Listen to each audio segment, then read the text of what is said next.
وعلیکم السلام ورحمۃ اللہ وبرکاتہ۔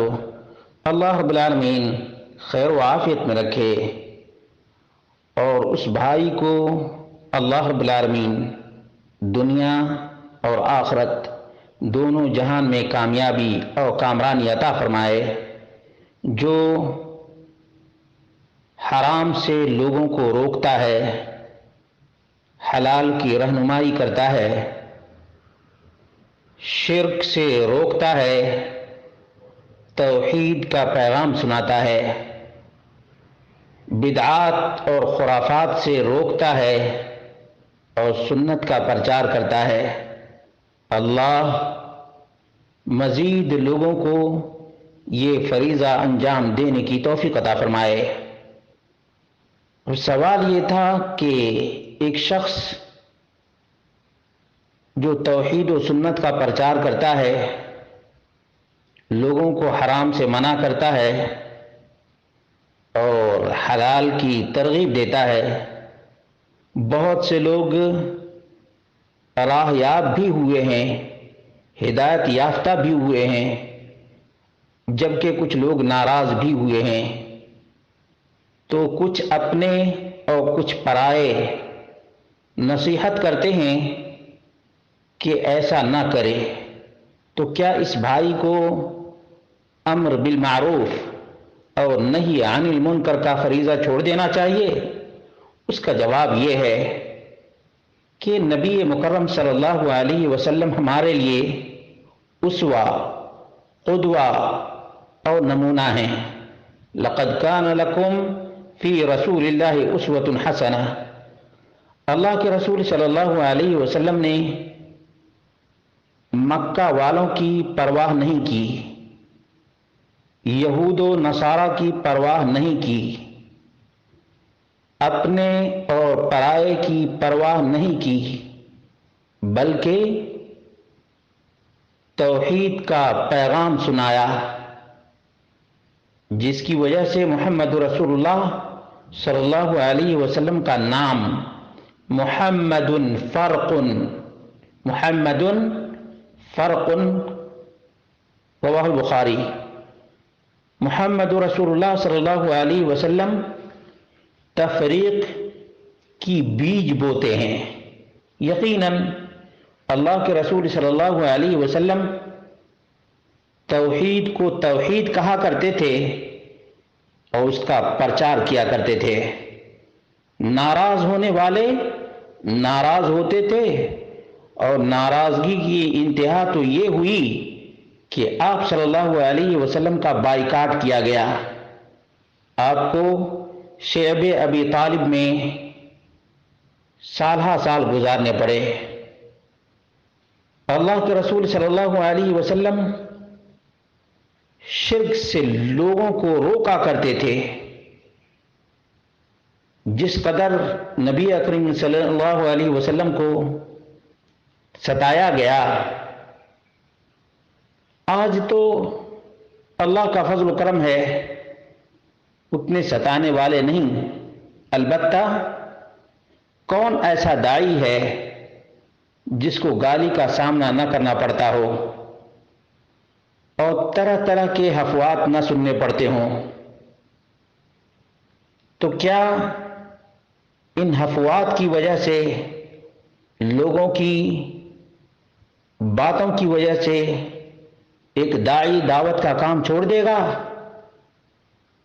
اگر دنیا کے لیے دعوت کا کام کر رہا ہے تو چھوڑ سکتا ہے، لیکن آخرت میں کامیابی کے لیے دعوت کا کام کر رہا ہے، اللہ کے لیے دعوت کا کام کر رہا ہے، اللہ کے دین کو قائم کرنے کے لیے، اللہ کے دین کو لوگوں تک پہنچانے کے لیے کام کر رہا ہے، اخلاص کے ساتھ کر رہا ہے، تو مرتے دم تک دعوت کا کام نہیں چھوڑنا چاہیے۔ وَاعْبُدْ رَبَّكَ حَتَّى يَأْتِيَكَ الْيَقِينُ۔ آخری سانسوں تک ایک آدمی کو یہ فریضہ انجام دیتے رہنا چاہیے، اس لیے کہ زندگی کا ایک مشن ہے، زندگی کا ایک مقصد ہے، اعلاء کلمت اللہ، اللہ کے کلمے کو بلند کرنا، شرک کو مٹانا، توحید کو قائم کرنا، بدعت کو مٹانا اور سنت کو عام کرنا، حلال سے لوگوں کو روشناس کرانا اور حرام سے بچنے کی ترغیب دینا، یہ زندگی کا مشن ہے۔ اور یہ مشن کوئی معمولی مشن نہیں، یہ انبیاء اور رسول کا مشن ہے، انبیاء اور رسول کا۔ اللہ رب العالمین نے فرمایا یا ایھا الرسول بلغ ما انزل الیک من ربک، اے رسول اکرم صلی اللہ علیہ وسلم آپ اس چیز کو پہنچا دیجئے جو تیرے پروردگار کی طرف سے نازل کردہ ہے، چاہے کوئی کتنا بھی برا کہے۔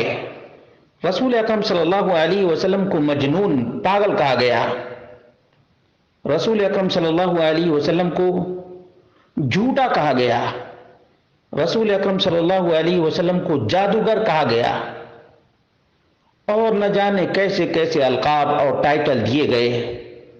تو کیا اللہ کے رسول صلی اللہ علیہ وسلم کے پائے ثبات میں تزلزل آیا؟ آپ صلی اللہ علیہ وسلم دعوت کے کام سے پیچھے ہٹے؟ نہیں۔ تو محمد رسول اللہ صلی اللہ علیہ وسلم کے وفادار کو، آپ کے تابعدار کو لوگوں کی پرواہ کیے بغیر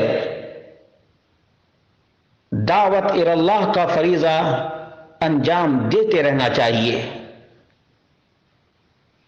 اور اللہ رب العالمین سے لوگوں کو ہدایت اور رہنمائی کے لیے دعا کرتے رہنا چاہیے کہ اللہ رب العالمین لوگوں کو شرک سے بچا، توحید کی طرف آنے کی توفیق عطا فرما، اللہ مسلمانوں کو بدعات سے بچا اور سنت کی اہمیت سمجھنے کی توفیق عطا فرما، اپنے تمام تر قوت کو دعوت کی راہ میں بروئے کار لانا چاہیے، اور جیسا موقع دیکھے اس موقع سے اللہ کے رسول صلی اللہ علیہ وسلم کی سنت کو بیان کرے، اچھے الفاظ اختیار کرے، اچھا انداز اختیار کرے، اچھے اسلوب میں، اچھے پیرائے میں اور اچھے ڈھنگ سے پیش کرے۔ ہدایت کا مالک تو اللہ رب العالمین ہے، گائیڈ کرنا ایک مومن کا کام ہے، ہدایت دل تک اتارنا رب کائنات کا کام ہے۔ اس لیے مومن کو کبھی بھی اپنے پائے ثبات میں پستی کا شکار نہیں ہونا چاہیے، بلکہ اپنے مشن کو جاری رکھنا چاہیے۔ بس اللہ رب العالمین ہی توفیق دینے والا ہے۔